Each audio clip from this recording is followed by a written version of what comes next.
एक विधवा स्त्री भगवान शिवजीच्या दर्शनाकरता चालली होती, पण त्या दिवशी शिवजीला शिवमुठ अर्पण केली एका बाईनं. भोगलेलं मूर्तिमंत आध्यात्मिक क्षेत्रातलं रत्न तुकोबर आहे. श्रीमंती इतकी अफाट,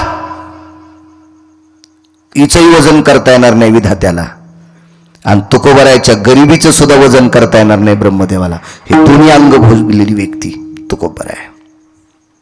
आणि त्या तुकोबरायच्या जीवनात धर्मपत्नी लाभल्या जिजाबाई. सेवापती याच्यावर बोलतोय, सेवापती. संक्रांत नुकतीच झाली. नुसते मोठमोठाले गाडगे गाडग्यावर टेकणं, ऊसाच्या धिलप्या, हरभरे, बोरं, आंबटखट, पेरूच्या धिलप्या, हो, वरचे गाजरे वरी खाचे आणि खालच्या मांजरायच्याच बुडख्या चिरायच्या मग वाहनाला. ह्या इतक्या सोप्या असतात का काय? ते वानलंय मट हवा म्हणून त्या बुडातल्या मांजरा, ते गाजराच्या बुडाचं असतं की त्याला मांजर म्हणत होती माझ्या लहानपणी. ती बुडकी तिला मांजर म्हणत, मांजर. हो, त्या ओसाच्या धिलप्या, ट्रॅक्टरातून पडलेली गावाच्या वांब्या, बिबे, बोर, हे इतकं दिलं म्हणजे मालकाची सेवा नाही. सेवेची ताकद बघा कशात होती विष्णूची पूजा.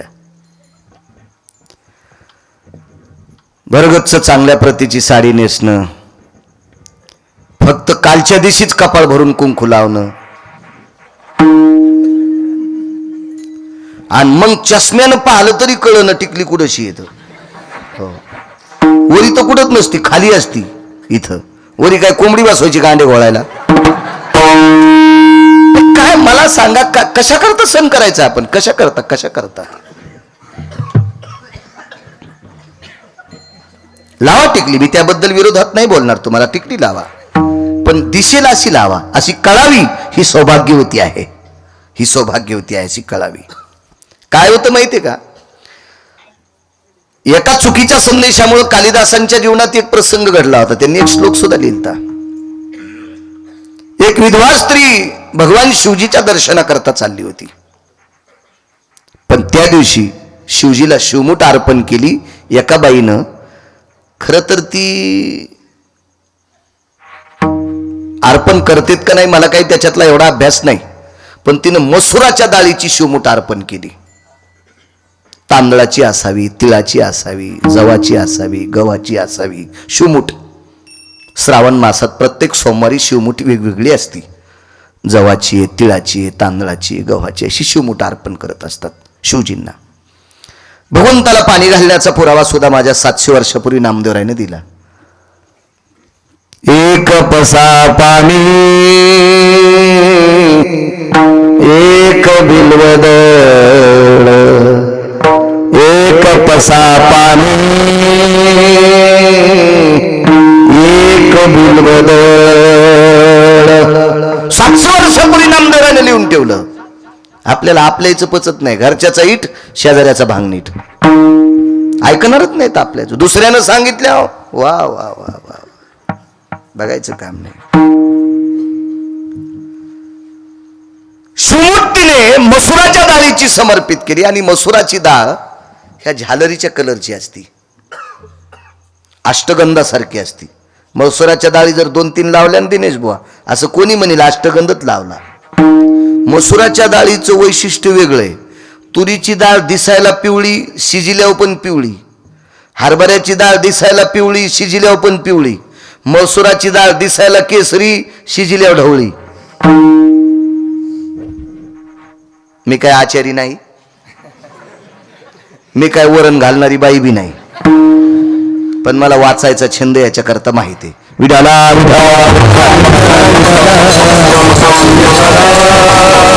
ओरिजिनल भगव्या रंगाची केसरी डाळ आहे मसुराची, पण शिजिली की ढवळी शिपीत, जसा चुना शिजिलाय. हो, काय असेल ते देव जाणे. हो, म्हणून श्रीमद भागवतात वर्ज्य सांगितली. मसूर, वांग, लसूण वर्ज्य सांगितला. तितक्या 7 दिवस बर का, तेवढ्या 7 दिवस. तर भागवतात सुद्धा बैंगनाची पंगत असती. असू द्या ना, पण खपक्या चपाती, टोपल्यात टेकलेली पत्रवाळी, त्याच्यावर चपाती, त्याच्यावर खापक्या बैंगन. अरे बैंगण्या, निदान देवाला तरी बैंगन नेऊ नकोस ना रे बैंगण्या. लय बैंगण्याला आकली नाहीत, बंद बैंगन घेऊन जाते देठा सगट. अशी काही बैंगणी. अरे वा, उडाला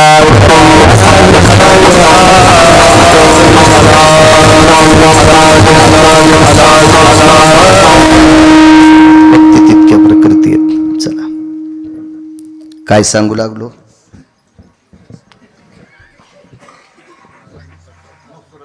हा, कुंकू मोठं लावायचं याच्यावर सांगत होतो. ती बाई विधवा दर्शनला गेली मारुती आपल्या महादेवाच्या, आणि भगवान शिवशंकराचं दर्शन घेण्याच्या सुद्धा पद्धती सांगितल्यात.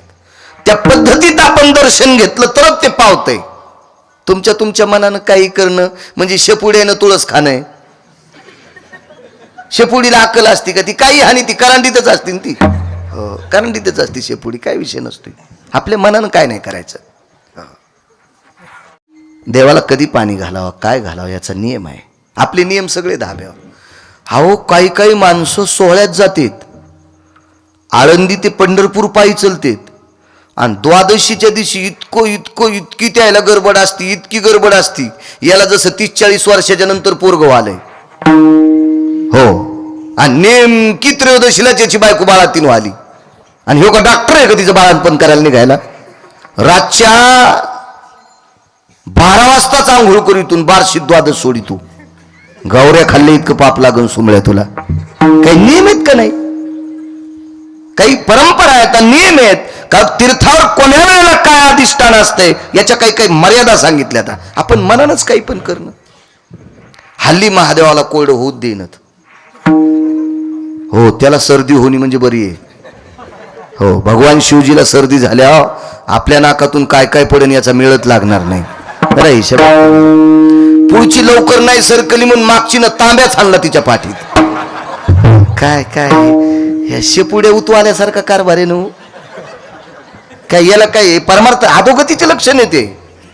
अहो, परमार्थिक क्षेत्रात जर वितंडवाद होत असेल तर प्रगतीचं लक्षण नाही, हे अधोगतीचं लक्षण आहे. विठाला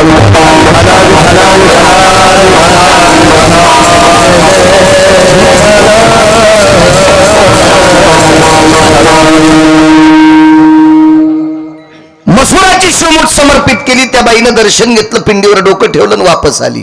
दारात संन्यासी बसलेला होता. जाताना विधवा स्त्री पाहिली, येताना सौभाग्यवती दिसली. मसूर कपाळाला चिटकलं तर काय होतं?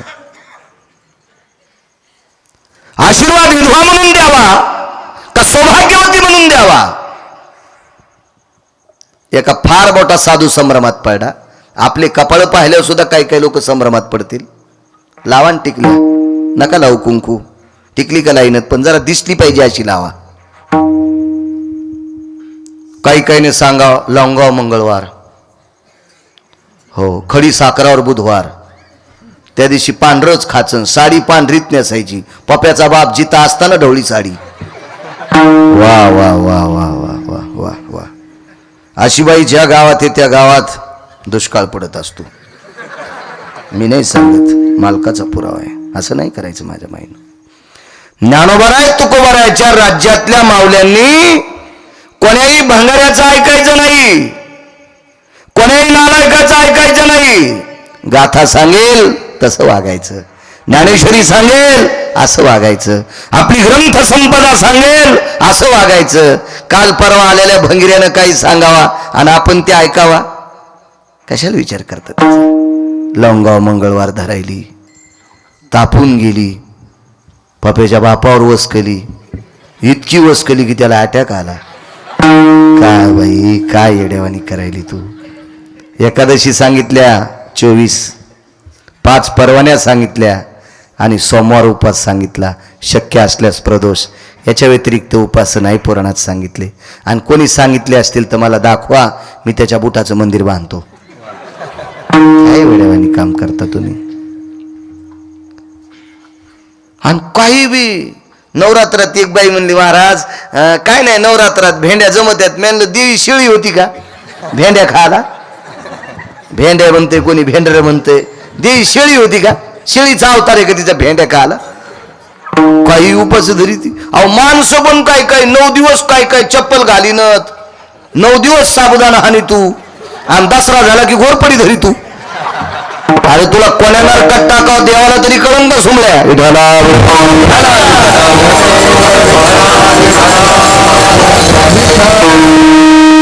चुकीचं करायचं नाही. कुंकू लावायचा. श्रीमंत श्री जगद्गुरु तुकोबरायच्या धर्मपत्नी पुण्याच्या आबाजी गुळवे यांची कन्या तुकोबरायच्या जीवनात लाभली. काय माऊली होती. साध्वी जिजाबाई तुकोबरायांच्या धर्मपत्नी. तुकोबराय जेवल्याशिवाय पाणी पित नव्हत्या. जसा रेणुकेचा नियम पुराणात तसा जिजाबाईंचा नियम होता. पाणी पित नव्हत्या. एक जण गरळ वकलं होतं जिजाबाईविषयी. तुकोबरायच्या संसाराविषयी एकानं गरळ वकली होती.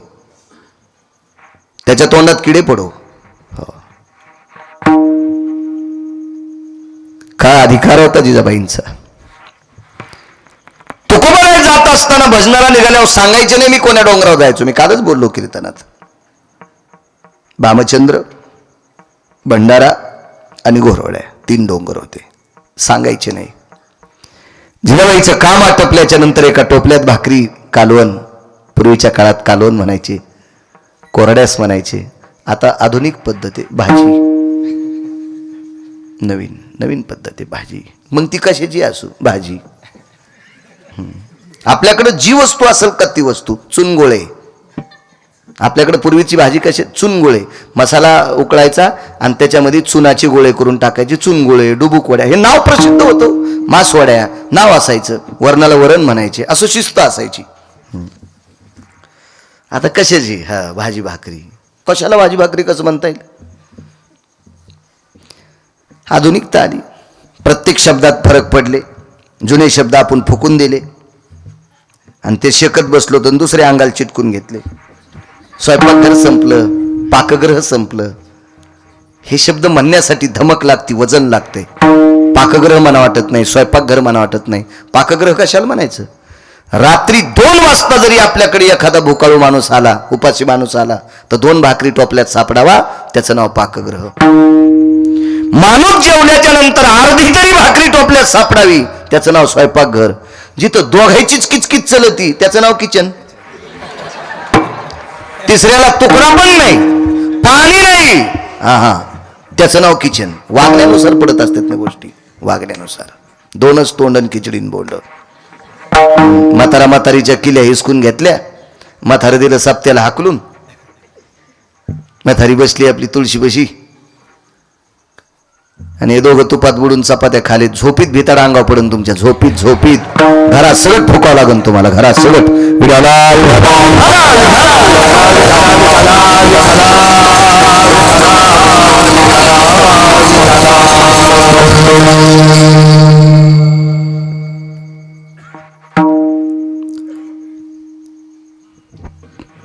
महाराजांच्या भाकरी घेऊन आईसाहेब निघाल्या. एका डोंगरावर पोचल्या. बराच वेळ त्यांचं भजनाचं ठिकाण आजूबाजूला बघितलं पण तुकोबाराय वरी सापडले नाही. खाली आल्या आणि खाली आल्याच्या नंतर आकाशाकडे बघितलं. बऱ्यापैकी सूर्य ढळलेला होता. अंतकरण खोचलं. देवा, मालकाला किती वेळ झाला दुपारच्या जेवणाला. कोण्या डोंगरावर असतील. आणि तुकोबाराय पुन्हा तिथे गेले. तुकोबारायच्या ठिकाणी जिजाबाई आईसाहेब पोचल्या. वाढली भाकरी. काय होतं जेवायला. एक भाकरीचं पानग, त्याच्यासोबत एक मिठाचा कडा. तो टेकला आणि पाणी होतं. पाणी डोक्यावर टोपलं. त्याच्यात एक पाण्याचं मडकं होतं. तुकोबाराय पुढे टेकलं. हात धुतले. ती भाकरी मिठाच्या खड्यासोबत खाल्ली. पाणी पिलं. तुकोबाराय जिजाबाईला म्हणायचे, आवले. आवडीन आवले म्हणायचे. आवले,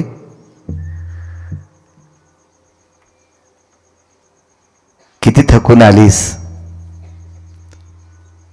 घामानं पदर भिजला गावले तुझा. जी मालक. जी म्हणायच्या. जी मालक. जी जी जी जी. अहो, मी अगोदर त्याच डोंगरावर गेले. हो, त्याच डोंगरावर गेले. तिथून पुन्हा खाली खाली जाऊन पुन्हा वर आली. होय मालक. ते अधिकारी लोक होते. तुकोबारांनी मनातली मनात विचार केला असेल, परमेश्वरा काय अर्धांगिनी दिलीस रे, काय पवित्र पत्नी दिलीस रे, वा.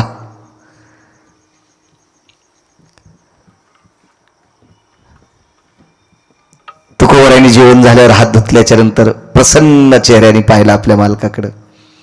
तुकोबारांनी विचार लावले, किती प्रसन्न चेहरा आहे तुझा. ऐका ना मालक, तुम्ही जेवले की असं वाटतंय मी 10-5 पोळ्या खाल्ल्या, 10-5 भाकरी खाल्ल्या, इतका मला आनंद होतोय. काय माऊली असेल हो. एक दिवस असा प्रसंग आला, सेवापती याच्यावर सांगतोय, विष्णूची पूजा सांगतोय, याच्यावर सांगतोय. एके दिवशी घरकाम करत असताना थोडा वेळ झाला, गडबडीत टोपलं घेतलं भाकरीचं, त्याच्यात भाकरी कालवण काय असेल ते, चटणी भाकरी घेतली असेल, भाजी काय असेल ती,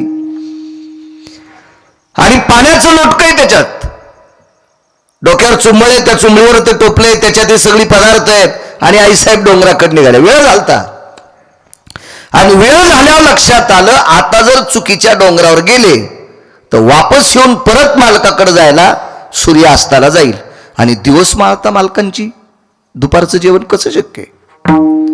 म्हणून टोपलं खाली टेकलं आणि सूर्यनारायणाकडे बघितलं. तुम्ही दर रविवारी सूर्याची उपासना करता माझ्या माईंनो.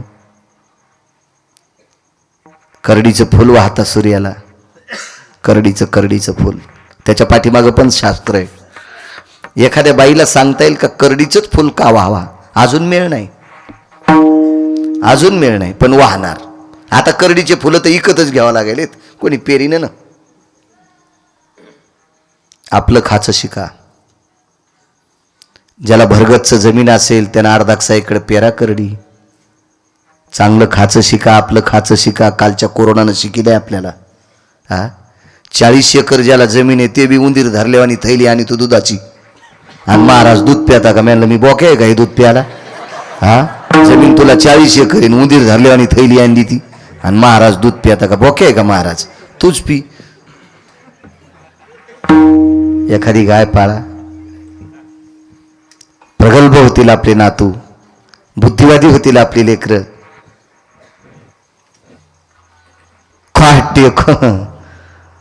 हो, बाजारात दिसला म्हणजे त्याची इतकी कडक टोपी की त्याच्या टोपीनं ऊस तोडाव. हो तात्या, तुमच्या टोपी नाही बोलत, तुमची पहिल्यापासूनच कडक आहे ना. शेतकरी तात्याकडे ऊसगीत छान असते, मस्त. पाळली पाहिजे एखादी गाय, मसड पण असावी, म्हशीच्या पण विरोधात नाही गेले, असावी. प्रगल्भ होतीत लेकरं. चला, भगवान सूर्यनारायणाला प्रणाम केला. आई लेकरावर जितकं प्रेम करते तितकं प्रेम जर मी माझ्या पतीवर केलं असेल, मला रस्ता दाखवणारे माझे मालक कोण्या डोंगरावर गेलेत. सूर्याला हात जोडेत मामा, सूर्याला हात जोडेत. आई लेकरावर जितकं प्रेम करते इतकं प्रेम जर माझ्या पतीवर केलं असेल, जिजाबाईनं परवर भरल्याच्या नंतर आपल्या आईचं दर्शन घेतलं होतं. परवर हा शेवटचा कार्यक्रम असतो, महिला मंडळीला माहीत असतो. परवर भरणं सगळ्यात शेवटचा कार्यक्रम लग्नातला. आईचं दर्शन घेतलं आणि जिजाबाईच्या आईनं मुलीला कुरवाळलं असं, आणि पाठीवर थाप टाकली, बाई मालकाची सेवा पांडुरंगा इतकी कर. आमचं दैवत काय? आईने विचारलं तर मुलीनं सांगितलं, तुमचं दैवत पांडुरंग आहे. मग आम्ही पांडुरंगावर जितकं प्रेम करतो तितकं तो तुझ्या नवऱ्यावर कर, देव तुझं कल्याण करील. आईनं सांगितल्यानुसार आईनं सांगत जावा. अशा आई संगच कढई देतात निबर बुडाची, गेल्या गेल्या व्हायला निघ. एका दरुजाचे 2 तुकडे. कोरक बसती बाई त्या सासूचे लुगडे धूत, काय ते मथार त्याची बसती माय धोत्र धूत. हो, अशी माय जी लेकीला शिकील का, जी माय असं लेकीला शिकील का, तिची सून झोपीत घासलेत टाकून फुकीन तिला. कारण तू तुझ्या लेकीला इतकं घाण शिकल्यावर तुला येणारी सून चांगली कशी येईन? तुला तर जिथं फुकीन ना जिथं. हा, आपली सून कोणा, आपली लेक कोणाची तरी सून आहे, मग कोणाची तरी लेक आपली सून आहे असा विचार करून जर जीवन जगलं ना तर त्याचंच नाव परमार्थ आहे. कशाला भागवत ऐकायची, कशाला रामायण ऐकायची, कशाला कीर्तन ऐकायची? आपण रक्ताच्या नात्यातल्या लोकांना जर नीट जीव लाईत नसल तर आपली लायकी आहे का कीर्तन ऐकायची? एका घरी गेलोत महाराज, तर देवाला फॅन होता, देवाला देवघरात असा फॅन लावलेला बारीकसा मस्त फॅन होता. तर मी म्हणलो वा काय सात्विक माणसं येतो, काय काय माणसं सात्विक येतं. देवाला फॅन होता, देवाला देवाला फॅन. तिथं आटपून शेजाऱ्याची ते गेलो तर मी म्हणलं का हो काय सात्विक घर आहे, देवाला फॅन आहे. तर ती बाई म्हणली महाराज वरी बघा ना सून गच्चीवर बसलेली आहे आणि तिला चटकाने आहे. म्हणजे घरातली जी मुख्य आलेली लक्ष्मी आहे का तिला त्रास आणि देवघरात फॅन. अशा ज्या घरात असेल ते घर भूताचं घर आहे, भूताचं राक्षसाचं घर आहे, ते राक्षसाचं घर आहे. तुम्ही घरातल्या जिवंत लोकांना त्रास देता आणि लोकांना देखावा दाखवण्यासाठी देवाला फॅन लावता. हा ह्यो चोंभाळ्या नालायकपणा आहे. विठाला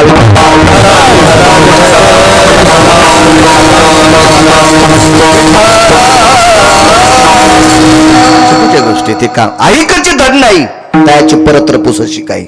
ज्याला इथं नीट वागता येत नाही त्याला परमार्थात येण्याची काय पात्रता आहे, लायकी तरी काय? महाराज असू द्या, कीर्तनकार, भागवतकार कोणी असू द्या ना, काय फुकायचा?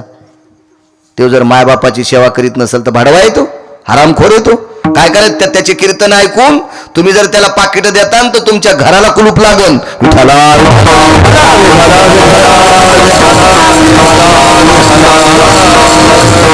भगवते असेल, महाराज असेल, गायक असेल, रामायणकार, भागवतकार कोणी असू द्या, आई वडिलांना मान्यता देणारी व्यक्ती असावं, त्याला किंमत असते. चला काय सांगू लागलो? सूर्याला विचारलो, आई लेकरावर प्रेम करते इतकं जर प्रेम माझ्या पतीवर केलं असेल मला रस्ता दाखवशील? काय साक्षात्कार झाला असेल देव जाणे. रस्त्याने माती असल्यामुळं पाऊल खुणा उमटलेल्या होत्या, पाऊल खुणा. आणि श्रुतीने संदेश दिला, माय ज्या पाऊल खुनाला कान लावल्याच्या नंतर त्या पाऊल खुनातून रामकृष्ण हरी आवाज येईल किंवा विठ्ठल आवाज येईल, ते पावलं तुकोबरायचे आणि ते पावलं जिकडे गेले असतील तिकडे तुकोबराय गेले असं श्रुतीने सांगितलं. बऱ्यापैकी काही लोक रस्ता असल्यामुळे चालत होते, त्या रस्त्याने चालत होते. सगळं काही सेवेचं पुण्य एकवटलं होतं. मालकावर निष्ठा किती होती सांगू तुम्हाला? तुकोबरायच्या जीवनातली धर्मपत्नी त्यांची इतकी अधिकारी होती. तुकोबराय किती अधिकारी होते गिरगावच्या बाळ्याला सांगता येतं? माझी लायकी आहे का तुकोबराय सांगण्याची? केवढे अधिकारी असतील तुकोबराय, किती अधिकारी असतील? त्यांची पत्नी किती अधिकारी होती ऐका. पंढरपुरातल्या मालकाच्या मनात असा भाव निर्माण झाला की मी तुकोबरायच्या पत्नीच्या पायाची माती खावी. विठ्ठल, माती खावी अशी इच्छा झाली. पण कशी खा? सरळ जर पांडुरंग आले तर चेअरमन माती खाऊ देईल का जिजाबाई? नाही खाऊ देणार. म्हणून पंढरपुरातल्या मालकाने काट्याला आज्ञा दिली. काटा असतो ना, काटा, त्याला आज्ञा दिली, तू जिजाबाईच्या पायात घुस. नाही तर काय काट्याची मायवेली त्या बाईच्या पायात घुसायला? सामान्य ताकद आहे त्या माऊलीची, जिच्या पायात काट्याने घुसावं. काट्याला आज्ञा दिली, काट्याला घुस पायात घुसला आणि काटा काढण्याच्या निमित्तानं जगाचा मालक तुमच्या माझ्या रूपात तिथं हजर झाला, सामान्य एका मुलाच्या रूपात. हे फेटा घेतलेलं लेकरू किती सुंदर फेटा गिटा दिसते. अशा वेशभूषामध्ये जगाचा बाप आला आणि काटा मोरड्याबरोबर इतका जीव कासावीत झाला, पण डोक्यावरचं टोपलं पडू दिलं नाही. अलगद खाली टेकलं, पाय धरला. तेव्हा कोण काढीन रे काटा. निष्ठा आपल्या पतीवर किती होती सांगतोय, हे ऐका. निष्ठा निष्ठा म्हणून विष्णूची पूजा केल्याचं पुण्य प्राप्त होते. तेवढ्या अवकाशात एका सामान्य व्यक्तीच्या रूपात जगाचा मालक आला आणि काय झालं बाई, काटा मोडलाय, मी काढतो. विटेवरचा मालक मातीत खाली बसलाय, मातीत. कोट्यावधी सूर्यचंद्राचं तेज ज्याच्या पितांबरात आहे तो खाली बसलाय आणि मांडीवर पाय घेतला जिजाबाईचा.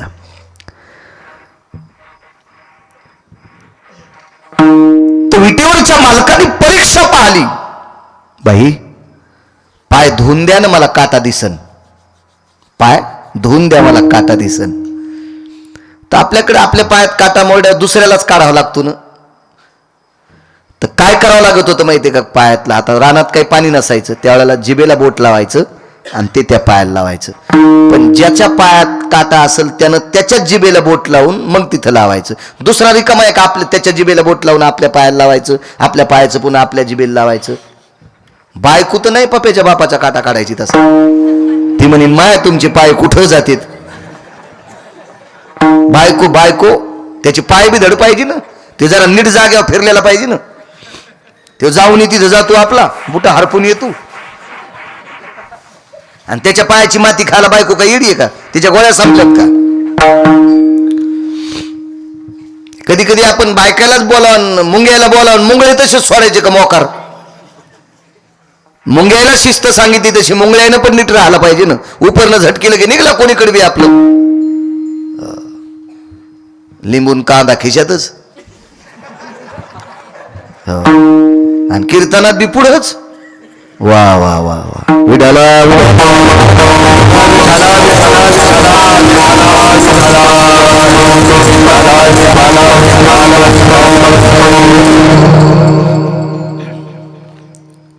मालकाने विचारलं पंढरपुरातल्या माणसाच्या रूपात, बाई तुमच्या टोपल्यात पाणी येणं, त्या पाण्यानं पाय धुवानं. काय म्हणले असतील जिजाबाई, दादा मालकाला जेवण झाल्यावर प्यायचं पाणी आहे रे, मालकाला जेवण झाल्यावर हे प्यायचं पाणी आहे रे, आणि या पाण्यानं मी नाही पाय धुवू शकत. काय वाटलं संध्यावाला, जिच्या पायात आरपार काटा मोरडाय, स्वतःच्या वेदनेची काळजी नाही, पण मालकासाठी घरून आणलेलं पाणी त्यानं पाय धुवायचा नाही. काय अंतकरण द्रवलं असेल त्या मालकाचं. आणि त्यावेळेला विटेवरच्या मालकाने पाय मांडीवर घेतला आणि स्वतःच्या जिभेला बोट लावले आणि ते बोट जिजाबाईच्या पायाला लावले. एकदा लावणं ठीक आहे, एकदा लावणं ठीक आहे, पण जिभेला लावलेलं बोट जिजाबाईच्या पायाला लावायचं आणि जिजाबाईच्या पायाला लावलेलं बोट पुन्हा जिभेला लावायचं आणि जिभेला लागलेली माती गिळून घ्यायची आणि पुन्हा बोट साफ करून पुन्हा पायाला लावायचं, पुन्हा बोट भरलेलं पुन्हा जिभेनं चाटायचं. म्हणजे वारंवार जिजाबाईच्या पायाची माती खावी अशी अपेक्षा पंढरपुरातल्या मालकाच्या अंतकरणात होती. श्रीमद भागवतात वर्णन आलं, राधेनं इसळलेली पाये ते पाणी त्याने एकदा पिलं आणि मग इकडे नामदेवरायाच्या चरित्रात जर पाहायला गेलं तर कानोगोवारीनं सांडलेलं दूध सगळ्याच्या पायानं तुडवलं आणि हे दूध सुद्धा भरलं आणि विटेवरच्या मालकाला प्यावं लागलं. खाली येऊन दूध पिवो मोरे गोविंद लाला, प्यावं लागलं दूध. योग असा आला, वारंवार ते चाटीत राहिले. प्रभू श्रुतीने प्रश्न केला देवाला, प्रभू एक विचारावं, देवा हे कुठल्या आश्चर्यात मांडावं आम्ही आता, देवा हे कुण्या आश्चर्यात मांडावं. ब्रह्मांडाच्या मालकाने एका वारकऱ्याच्या पत्नीच्या पायाची माती चाटावी हे कुठलं आश्चर्य आहे. जगात काही आश्चर्य आहेत ना, हे कोण्या आश्चर्यात मांडायचं. तर विटेवरच्या मालकानं सांगितलं, सर्व आश्चर्य या आश्चर्याची बरोबरी करू शकत नाहीत. मग तेव्हा तुम्ही एवढे वेडे झाले, एका सामान्य स्त्रीच्या पायाची माती तुम्ही चाटावी. विटेवरच्या मालकानं श्रुतीला सांगावं ती सामान्य स्त्री नाही, देवापेक्षा स्वतःच्या प्राणापेक्षा आपल्या पतीवर प्रेम करणारी स्त्री जिजाबाई आहे. हिच्याकरता तिच्या पायाची माती खातोय. या सेवेचं पुण्य काय? विश्वातल्या प्रत्येक देवतेच्या पूजेचा सन्मान, सेवेची ताकद तिला प्राप्त झाली. ती फक्त आपल्या मालकाच्या सेवेत इतकी मोठी ताकद आहे, म्हणून मालक पहिल्या कडव्यात म्हणतात स्वामी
बसलेल्या माझ्या माईंनो, पतीच्या सेवेची इतकी मोठी ताकद आहे. देव दखल घेतो, देव दखल घेतो. एवढी मोठी श्रद्धा आहे. आपल्या मालकाची सेवा करणाऱ्या या महाराष्ट्राच्या मातीला लाभलेल्या अमोघ स्त्रिया सापडतील तुम्हाला. अमोघ सापडतील. खूप सर्वोत्तम सेवा कोणती असेल तर ती आपल्या पतीची सेवा आहे. एक महाराष्ट्रात एक स्त्री होऊन गेली. 10-11 मिनिटं शिल्लक. तसं मी 9 मिनिटं कमी असताना गळ्यात विना आलता माझ्या. लवकर कापलं मला.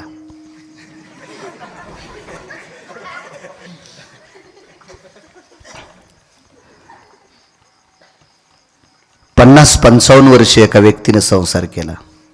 शेवटचा पुरावा सांगतोय. 50-55 वर्ष संसार केला आणि हा प्रपंच केल्याच्या नंतर एके दिवशी लक्षात आला, आता किती दिवस आपण प्रपंच करायचा आहे. मुलांकडे कारभार देऊन टाकला आणि ज्या दिवशी आधी 7-8 दिवसानं कारभार दिला आणि एके दिवशी दररोज आंघोळीला जाताना टावेल खांद्यावरून बाथरूमला घेऊन जायचे. फक्त त्या दिवशी टावेल नेला नाही. महाराष्ट्रातले संत आहेत ते. टावेल नेला नाही आणि आंघोळ आटपल्याच्या नंतर आवाज दिला, माय टावेल घेऊन ये बरं. घरात फक्त बायकोच होती. तर बायकोच्या लक्षात आलं, आपले मालक माय कधी म्हणतच नाहीत, कधी टावेल विसरत नाहीत. आणि विसरला तरी माझं नाव घेऊन किंवा अगं टावेल आणगा असं म्हणतात, माय म्हणत नाहीत कधी. पण तिने विचारलं, आपण याच्यावर चर्चा करणं मूर्खपणाचं टोक आहे. आता त्यांची आंघोळ आटपली, आपण टावेल नेऊन द्यावा. माय टावेल दे ग, असा तोंडातून शब्द पडला आणि बायकोनं बाथरूम मध्ये टावेल देऊन टाकली. बाई सात्विक होती, सदाचारी होती, पुण्यशील होती. मनात खिन्न होत होती, मला माय का म्हटले असतील.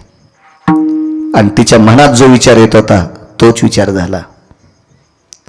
जो गोपीचंद राजाने व्यवहार केला तोच व्यवहार त्या स्त्रीने केला, मामा त्या पुरुषाने केला.